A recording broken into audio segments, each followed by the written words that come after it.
हम जा रहे थे गंगा किनारे, आगे दलदल ही था और ऊपर पपड़ी पड़ी हुई थी।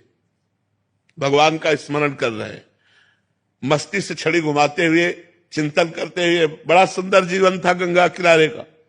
अचानक आवाज आई, ए आगे दलदल है। हमने आसपास देखा, कोई नहीं। हमारे कानों में आवाजें कैसे आई? जे हुई छड़ी ऐसे मारी तो पूरी छड़ी चली गई। ऊपर पपड़ी है और नीचे दल। अब बताओ, अगर वहां फंस जाते तो क्या? दूसरा उदाहरण, महोबा से हम बनारस जा रहे थे। हमारे पास छोटी सी टिकट थी, वो जो दे दिया था। हम ज्यादा पढ़े लिखे हैं नहीं, अंग्रेजी हमें बिल्कुल नहीं आती, तो वो ऐसे जनरल की टिकट दे और हमको बैठा दिया था एसी वाले उसमें, अच्छे वाले उसमें। तो हम तो टिकट है ये बात से बैठे थे, बाबा जी हमें क्या फर्क। इतने में वो पूरा बैच आया। जब 4-6 स्टेशन निकल गए तो हमारे का टिकट, तो हमने बड़े गर्व से दिखा दिया। तो उनका ये क्या है?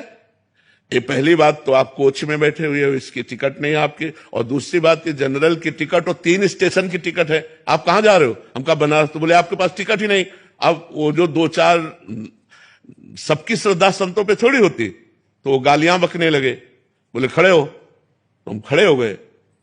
बस भगवान का चिंतन किया कि हमको तो प्रभु कुछ पता नहीं है, ना हमारे पास पैसा है। तुरंत ऊपर से एक आदमी उतरा, अंग्रेजी से उनसे बात की।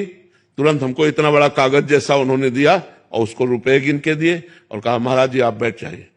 हम आराम से बैठ गए, वाराणसी में उतर गए। कौन था? किससे हमारा परिचय था? 1 सेकेंड में भगवान ने, ऐसे एक जगह नहीं, हमने हजारों बार देखा कि हमारे भगवान हमारी एक एक बात सुनते हैं, हमारे पास है, हमारे साथ है। हम अगर ऐसा अनुभव न हो तो हम बाबा जी लोग जिए कैसे? रोटी दाल के लिए थोड़ी जी रहे हैं, भगवान के प्यार के लिए जी रहे हैं। उनका संबंध है, उनके सिवा हमारा कोई है नहीं। भारी से भारी समस्या को मिटाते हुए भगवान को देखा, भारी से भारी। एक बार हम आ रहे थे गिरिराज जी की परिक्रमा दे के, रात्रि के 2 बजे के लगभग, और वो जो ऊपर ऐसे बने होते डिवाइडर में गाड़ी चढ़ गई। वो सो गया ड्राइवर, जो ये ऐसे चढ़ी हो गाड़ी एकदम पलटने वाली से, राधे श्याम, गाड़ी बंद, वो ऐसे खड़ी हो गई। अब ड्राइवर एकदम उतरा, कहा माफ कर दीजिए, माफ कर। वो मतलब भयभीत हो गया कि लोग मारेंगे। हम कहा नहीं नहीं, उसने कहा हम सो गए पता नहीं कैसे, माफ कर दीजिए, कभी नहीं सोए। हम कहा बिल्कुल ना, तो पीछे से कोई गाड़ी आई, ना अपनी गाड़ी पलटी, सब सुरक्षित। भगवान का एक एक पल अपने भक्तों का साथ देते देखा गया है। जहां मेरा भक्त चरण रखे वहां रखूं मैं हाथ, पीछे पीछे मैं फिरूं, कभी न छाड़ू साथ, भगवान बहुत कृपालु है। हजारों घटनाएं ऐसी जीवन की है जिनमें दिखाई दिया मेरे भगवान ने तुरंत